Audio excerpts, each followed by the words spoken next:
Y es lo que queremos, que seamos, que la libre determinación realmente sea lo que establece la Declaración de los Derechos de los Pueblos Indígenas, que determinemos libremente nuestra condición política, económica y social.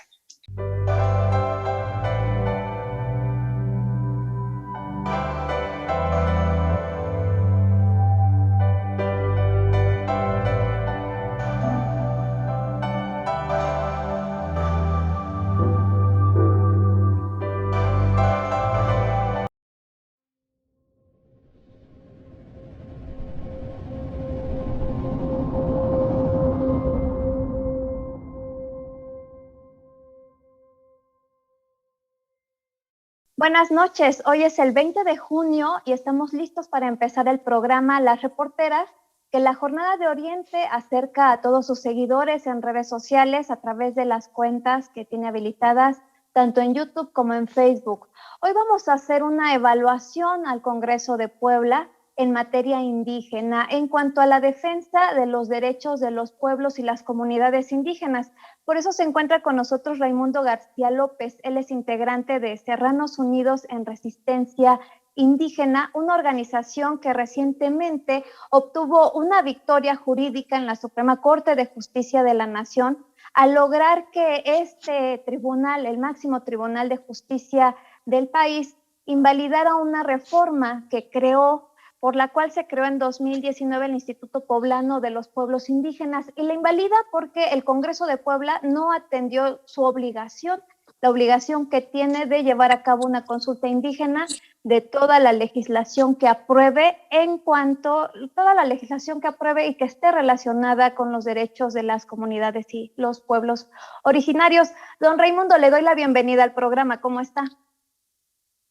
Muchas gracias, señorita Mónica, y mucho agradecimiento por parte de los pueblos de la Sierra Norte por esta oportunidad de expresar nuestra opinión respecto al tema indígena en Puebla, pero es un problema también en todos los pueblos indígenas de México.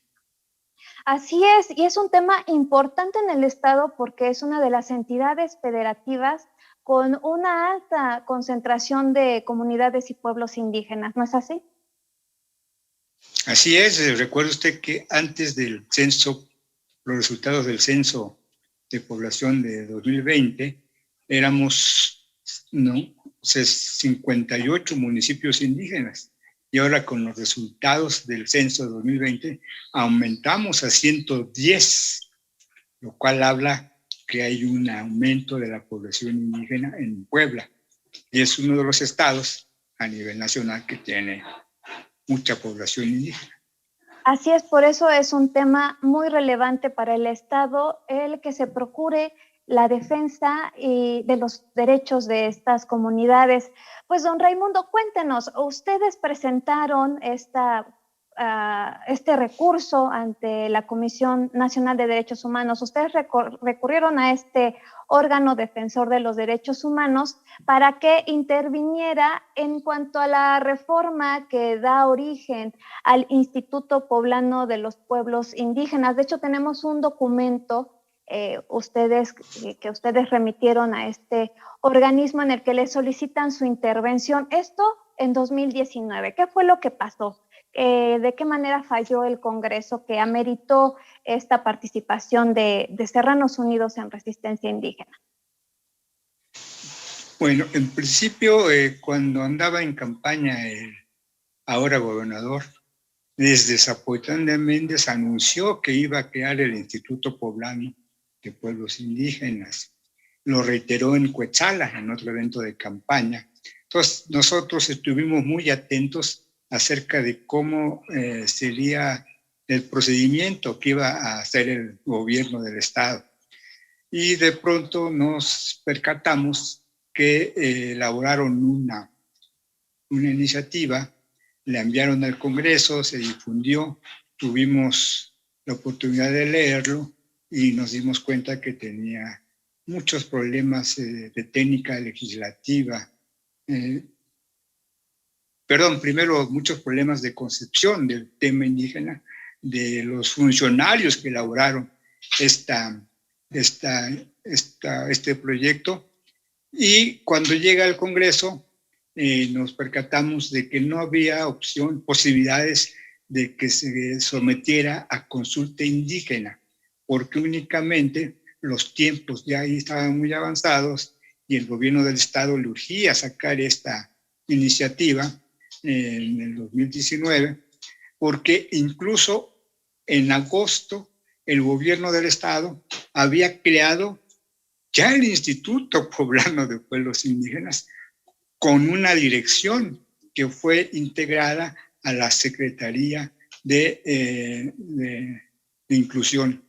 Entonces, desde julio el instituto ya existía verbalmente, pero en los hechos no estaba ninguna disposición sobre la legislación indígena.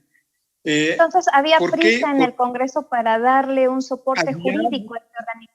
Había mucha prisa en el gobierno y el gobierno presionó al Congreso y el Congreso del Estado, con mayoría de diputados de Morena, pues obviamente que le apuraron, ¿no? Así también pasó a nivel nacional, cuando crearon el Instituto Nacional de Pueblos Indígenas. Se presentaron dos iniciativas del partido Morena, una en el Senado y otra en la Cámara de Diputados, y en cuestión de 2 meses la aprobaron.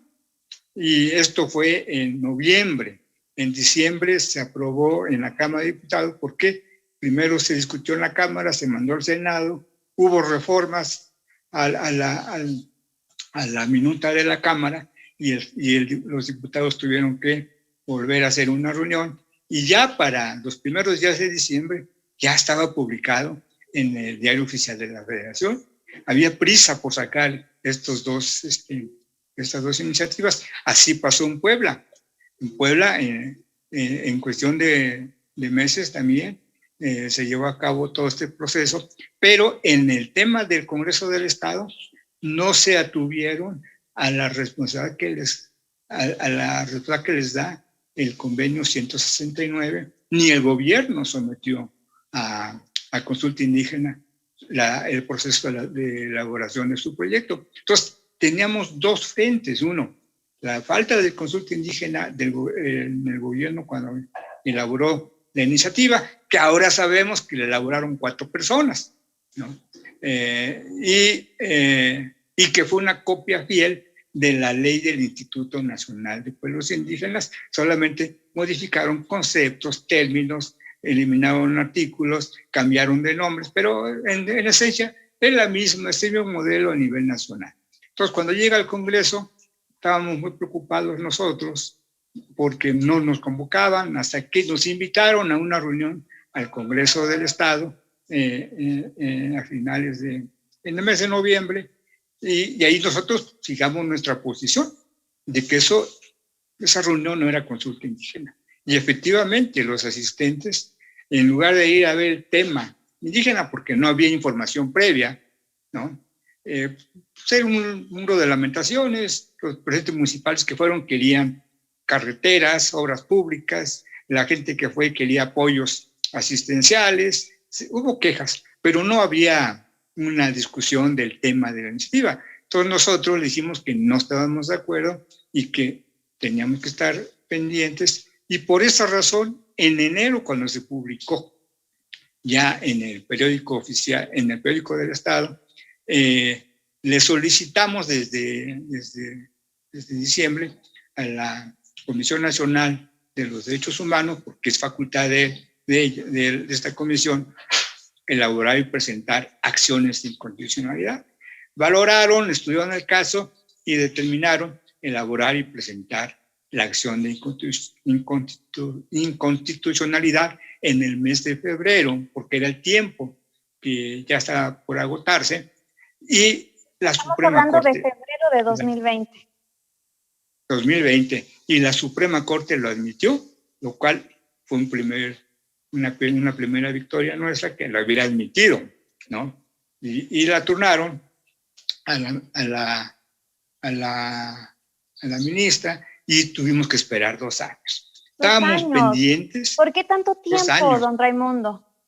Por la dinámica de la Suprema Corte de Justicia, ¿no? Pero también, pues, tuvimos la paciencia de esperar. Había algunos compañeros de Serrano ya desesperados por el tiempo, etcétera, pero también conocemos la lógica de la Suprema, pero también estábamos muy seguros, digamos, muy seguros de que la Suprema Corte iba a apoyar a los pueblos indígenas de Puebla, porque la Suprema Corte ha resuelto otras acciones de inconstitucionalidad, como caso Hidalgo, Veracruz, Chihuahua, en el mismo sentido, que ante la falta de consulta indígena, pues se ha echado abajo los decretos de los congresos de los estados.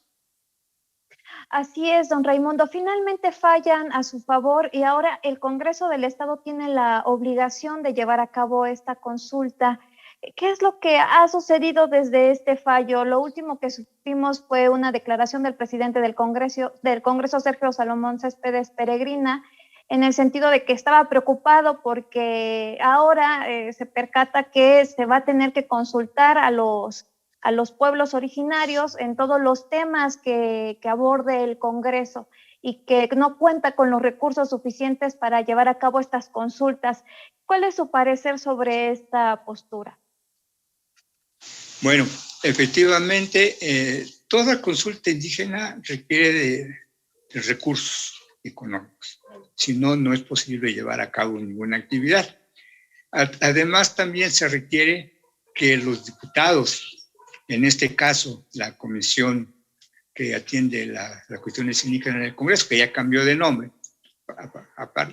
hace poco, los diputados tienen que tener claro el tema indígena, ¿no? Para poder coordinarse con ellos.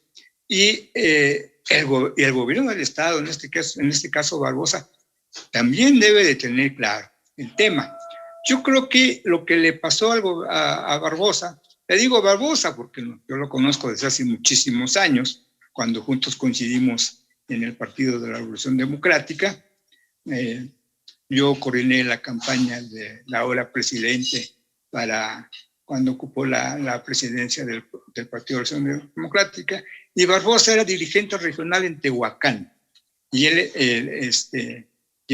preparó el evento en Tehuacán. Entonces, desde poquito antes ya nos conocíamos, hemos platicado muy poco, no hay una relación directa con él, pero yo creo que a Barbosa lo engañaron y las prisas lo agarró y él cayó en el engaño porque seguramente le vendieron la idea de que la consulta o que no era necesaria la consulta indígena, y precisamente por eso presionaron al Congreso del Estado para sacar lo más pronto posible la creación del Instituto Poblano, que repito, ya existía como instituto en la Secretaría por un decreto de Barbosa, que pasó la Subsecretaría de Atención de Pueblos Indígenas, que funcionaba en tiempos del PRI, de la Secretaría de Gobernación a la Secretaría de Inclusión Social.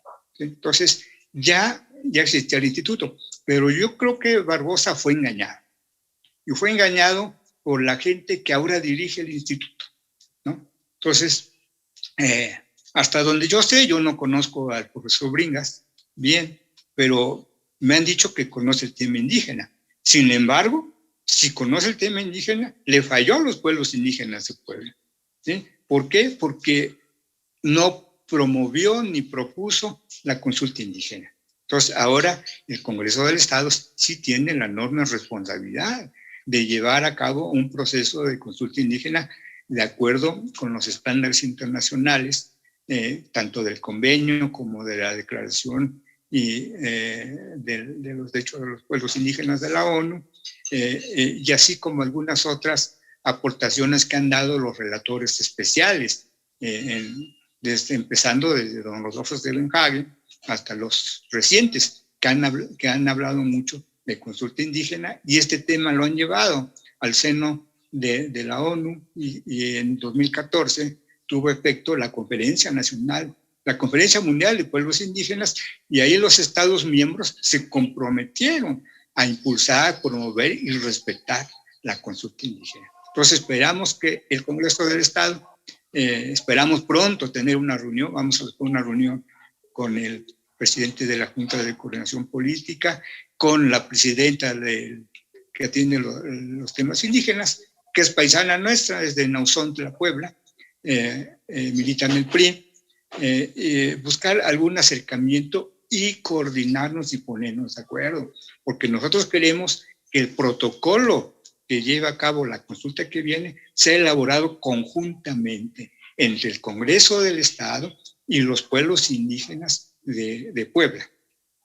Porque eso es un requisito, porque ahora nos han impuesto los protocolos, ¿sí? Nos dicen, este es, y acátense, y no hay nada. No, la consulta indígena tiene que hacer... ¿Podría explicar qué es el protocolo para que podamos entender qué tan importante es este documento? Los procedimientos y los órganos que se forman, los que van a preparar y dirigir las consultas indígenas, ¿sí? Este es el protocolo. Y actualmente el gobierno federal pues ha llevado muchísimas consultas, muchos protocolos. Hay un formato que tiene el INPI que lo adapta a las circunstancias, porque el INPI pues, en sus facultades está en integrar un sistema de consulta indígena. Ok, entonces, ante esta preocupación de presupuesto, por el presupuesto que tiene el presidente del Congreso de Puebla, las sugerencias que busquen ya una ampliación presupuestal. Desde luego, y el gobierno del Estado, si tiene voluntad y tiene compromiso con los pueblos, lo tiene que autorizar, ¿sí? Digo, lo tiene que buscar y conjuntamente con el presidente del Congreso, pues llevar a cabo esto. Recordemos que en Puebla, cuando se impulsó la ley indígena, que fue en el año 2011, también se llevaron a cabo consultas indígenas. Yo tuve la oportunidad en el 2011 de asistir a dos, la que se llevó a cabo en Zacatlán y la que se llevó a cabo en Cuetzalan.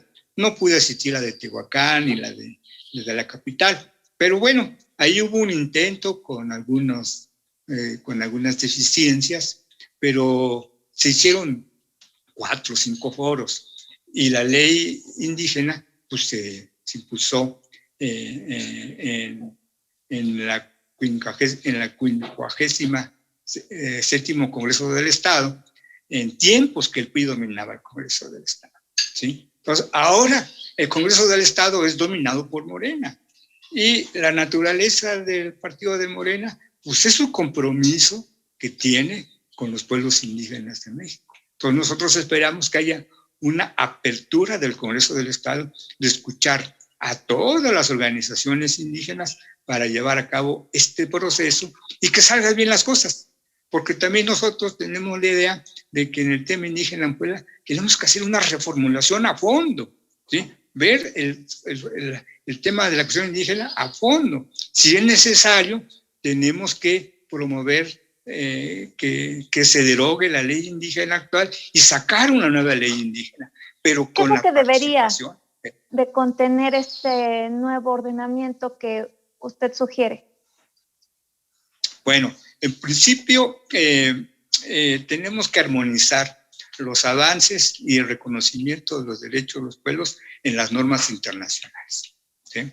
La ley indígena del Estado es resultado de la reforma al artículo 13 de la Constitución Política, en que va acorde con las reformas a nivel nacional, con la reforma del 2001 en materia de derechos y cultura indígena.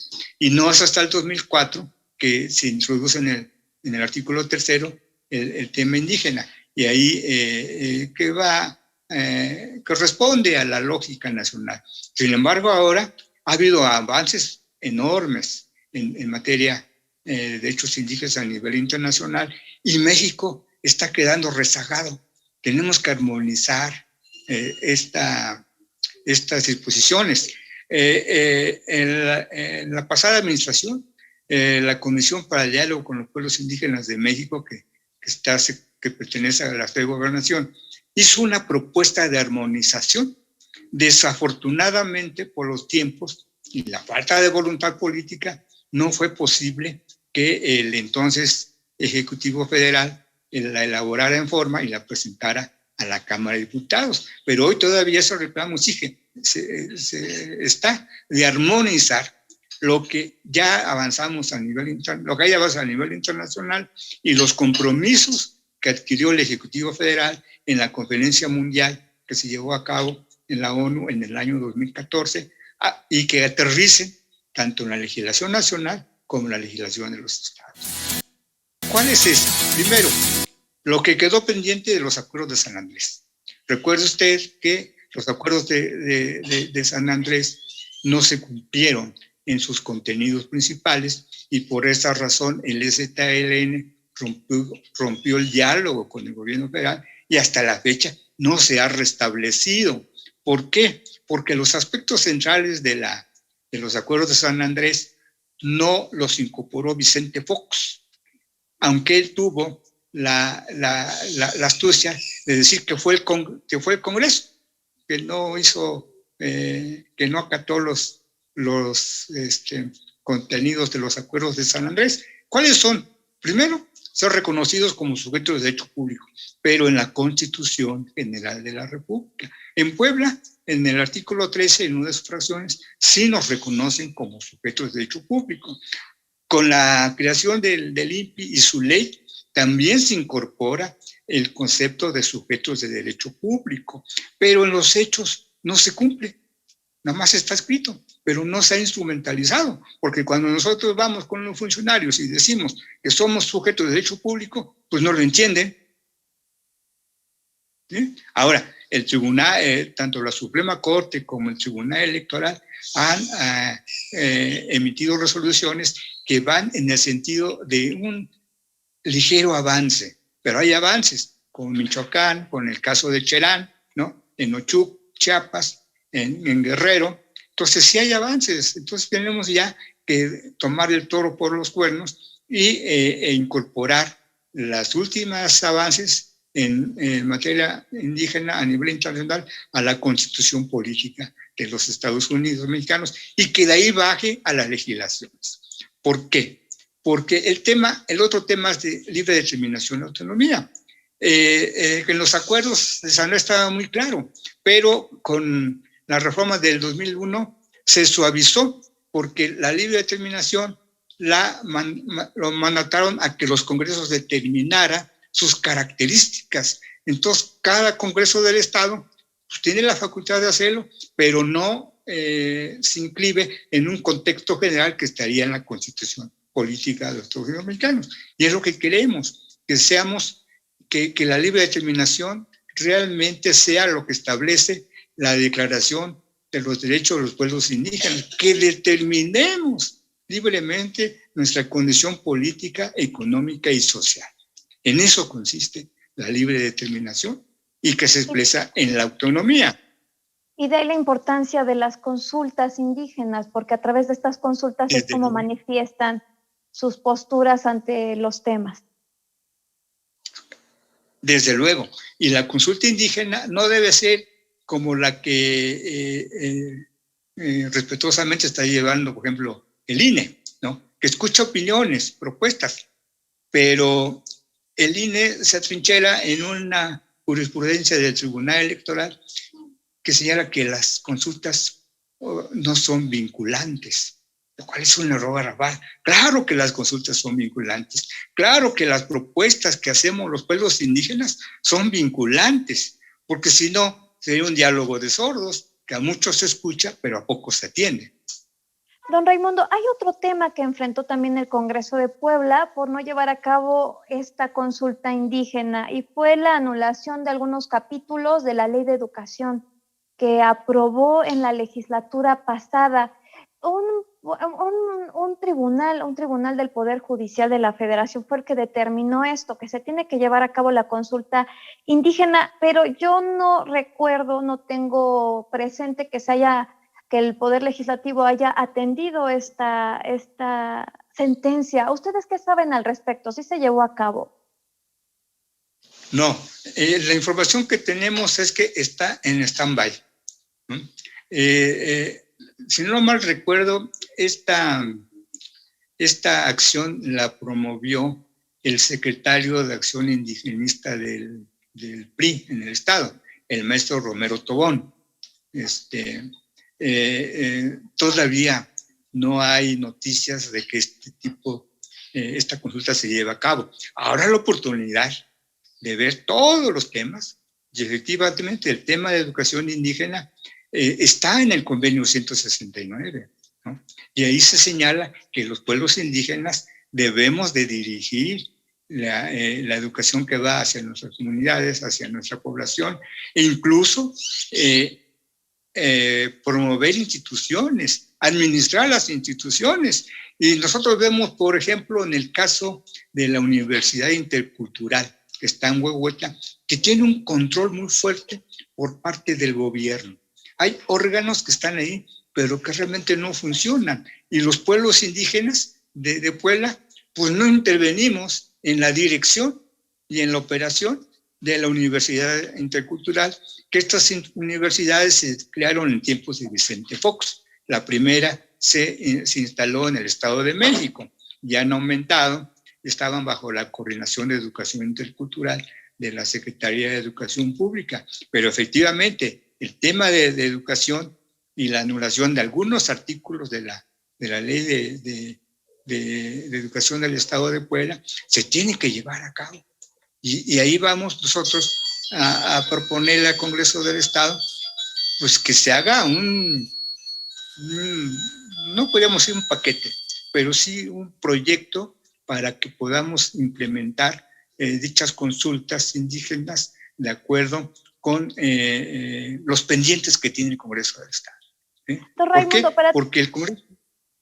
Perdón, no, adelante. El Congreso del Estado, cuando emite leyes, no consulta a los pueblos indígenas, porque así pasó con la ley de regularización de predios, ¿sí? Están llevando a cabo la regulación de predios, hubo modificaciones, por ejemplo, a los secretarios generales de los ayuntamientos se les dio un inmenso poder, ¿sí? de verificar las supuestas posesiones que tienen en sus predios. Pero una cosa son los predios en zonas urbanas y otra cosa es la tierra indígena. Y la Dirección de Tenencia de la Tierra y Población de la Secretaría de Gobernación del Estado no tiene considerado estas situaciones. Entonces, el Congreso tiene que entender que todo... Perdimos a don Raimundo. ¿Me escucha, don Raimundo?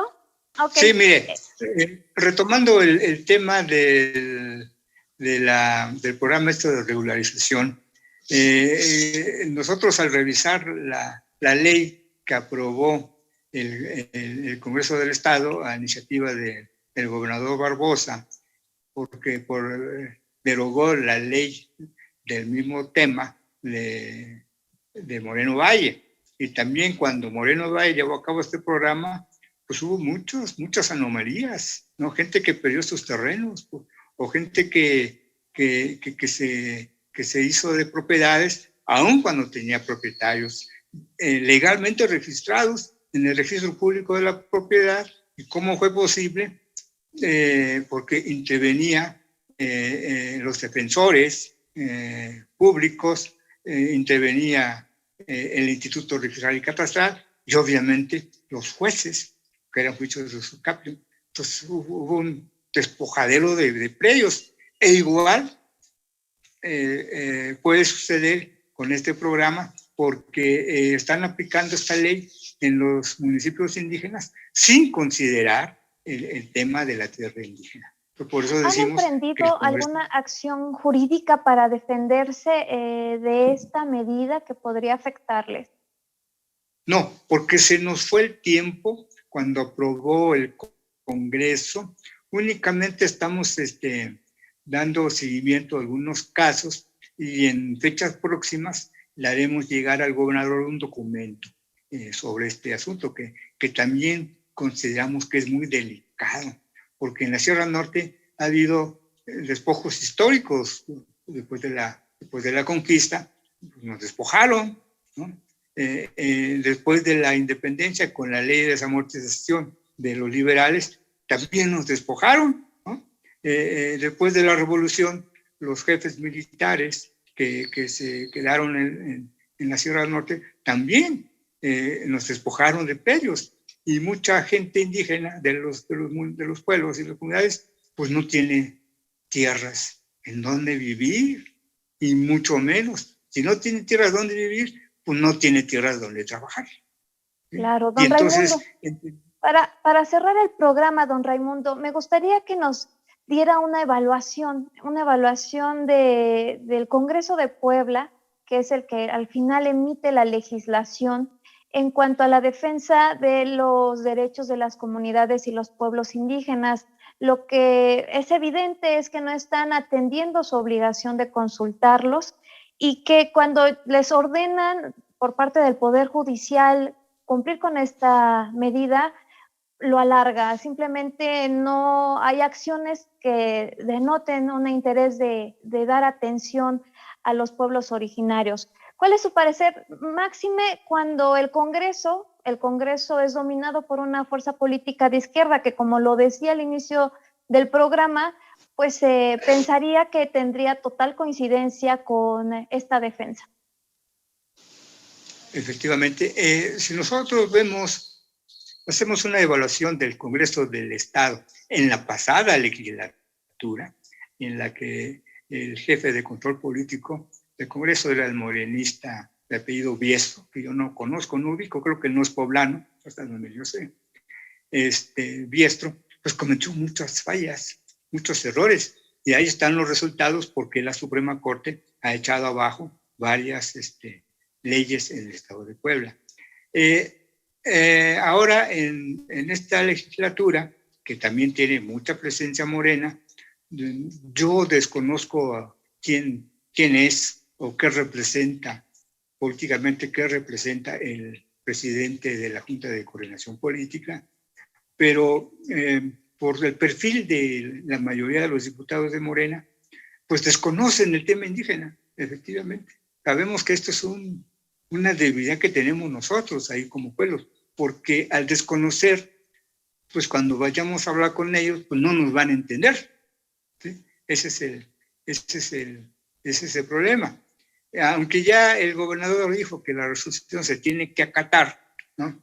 Porque hasta donde yo sé, algunos funcionarios menores del Instituto Poblano de los Pueblos Indígenas querían impugnar una resolución de la Suprema Corte de Justicia.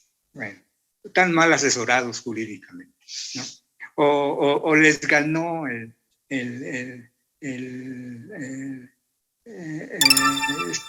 esta pérdida de legalidad, porque legitimidad no tenía, y la legalidad tampoco tenía, les dijimos, pero nos dijeron que no, y ya la Suprema Corte les dijo que sí, era ilegal el Instituto Poblano de Pueblos Indígenas. Entonces nosotros esperamos que el Congreso del Estado se ponga las pilas y que conjuntamente con los pueblos indígenas podamos echar a andar estos procesos de consulta indígena, no solamente en el caso del Instituto Poblano de Pueblos Indígenas, sino en las cuestiones de educación y en todas las demás leyes. Se supone que el Instituto Poblano, de acuerdo con el modelo nacional, tiene que formar un sistema estatal de consulta indígena, ¿no? Entonces, yo no conocía yo muy bien la estructura del instituto, acabo de entrar a su página, pero veo que están totalmente desconectados del tema indígena.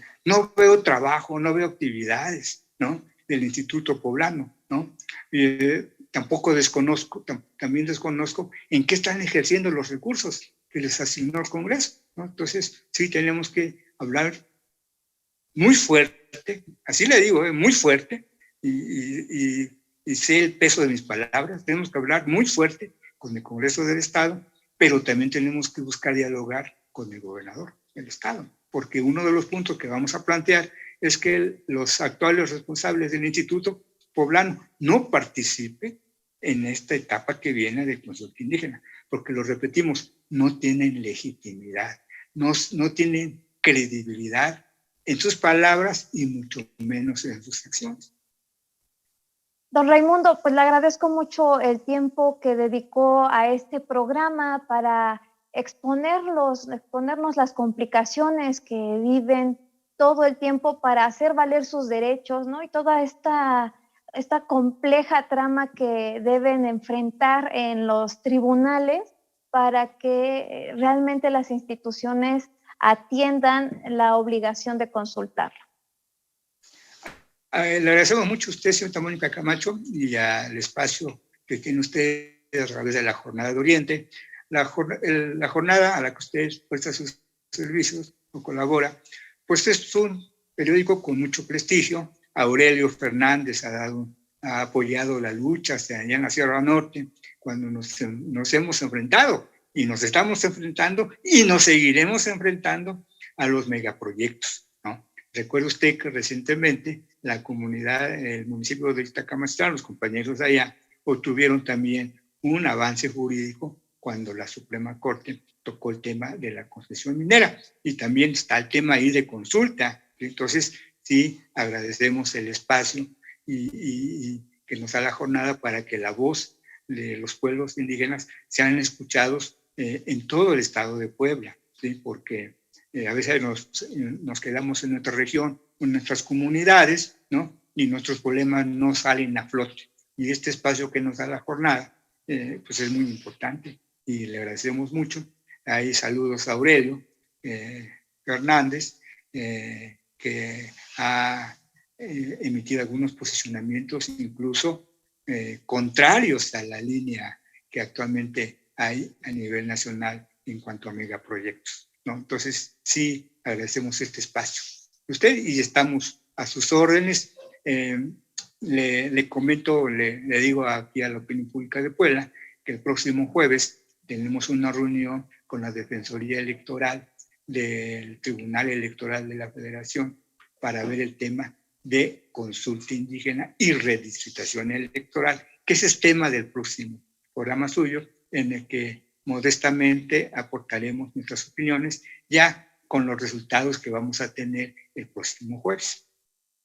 Así es, así que a todos los seguidores de la jornada les recomiendo que estén pendientes del programa Las Reporteras el próximo lunes, porque tal como lo menciona don Raimundo, vamos a hablar de esta consulta indígena que está organizando el Instituto Nacional Electoral en cuanto a las candidaturas indígenas y las características que deben de cumplir los aspirantes a estos espacios para que realmente representen a los pueblos y a las comunidades originarias. Así que conéctense el próximo lunes para seguir el programa de Las Reporteras. Yo los estaré viendo en esa transmisión. En este momento me despido. Que la pasen muy bien. Hasta luego.